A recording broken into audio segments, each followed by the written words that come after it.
ഇന്ന് നമുക്കേ ഈസ് ചേർത്ത് പറയാൻ പഠിക്കാം. ഈസ് ആകുന്നു എന്നാണ് അർത്ഥം പറഞ്ഞു. നമ്മൾ ആം പറഞ്ഞ അതുപോലെ തന്നെ. പക്ഷെ ആമിന്റെ കൂടെ ഐ ആണ് ഉപയോഗിക്കുന്നതെന്ന് പറഞ്ഞു. ഇവിടെ അതല്ല, ഏകവചനമായിട്ടുള്ള ഏതൊരു കാര്യവും ഏതൊരു സബ്ജക്റ്റും ആകുന്നു എന്ന് പറയാൻ ഈസ് ആണ് ഉപയോഗിക്കുന്നത്, ഏകവചനമായിട്ടുള്ളത്. അപ്പം നമുക്കൊന്ന് പറഞ്ഞു നോക്കാം. ഹി, അവൻ എന്ന് പറഞ്ഞ ഏകവചനമാണ്. അവൻ. ഹി ഈസ് എ ഡോക്ടർ, അവനൊരു ഡോക്ടറാണ് അല്ലെങ്കിൽ ഡോക്ടർ ആകുന്നു. ഷീ ഈസ് എ ഡാൻസർ, അവളൊരു നർത്തകി ആകുന്നു.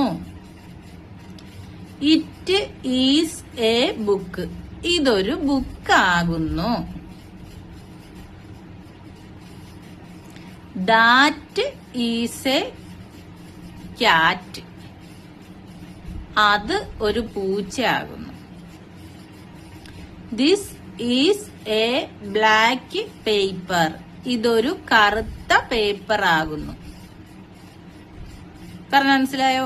ഇതുപോലെ ഈസ് ചേർത്ത് ആകുന്നു. സബ്ജക്റ്റ് പറയുന്നു, ഈസ് ആകുന്നു എന്ന് ചേർത്ത സഹായക്രിയ പറയുന്നു. എന്താണോ ആകുന്നത് അത് ചേർത്ത് പറയുന്നു.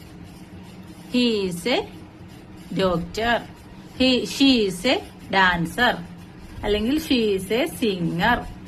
ഇറ്റ് ഈസ് എ പെൻ, ഇതൊരു പേനയാകുന്നു. ഇനി നമ്മൾ ഇതിനെ നെഗറ്റീവ് പറയാൻ, അല്ലെന്ന് പറയാൻ എന്ത് ചെയ്യും? ഈ ഈസിന്റെ കൂടെ ഒരു നോട്ടും കൂടെ ചേർക്കുന്നു. Is not a doctor. Is not എന്ന് പറയുന്നത് ചുരുക്കി ഈസിന്റ് എന്ന് പറയും. Isn't. ഈ ഇൻഡിറ്റ് ഇതൊന്നും കടുപ്പിച്ച് പറയത്തില്ല, തുടക്കക്കാർക്ക് ആയതുകൊണ്ടാണ് ഇങ്ങനെ പറയുന്നത്. മനസ്സിലായോ?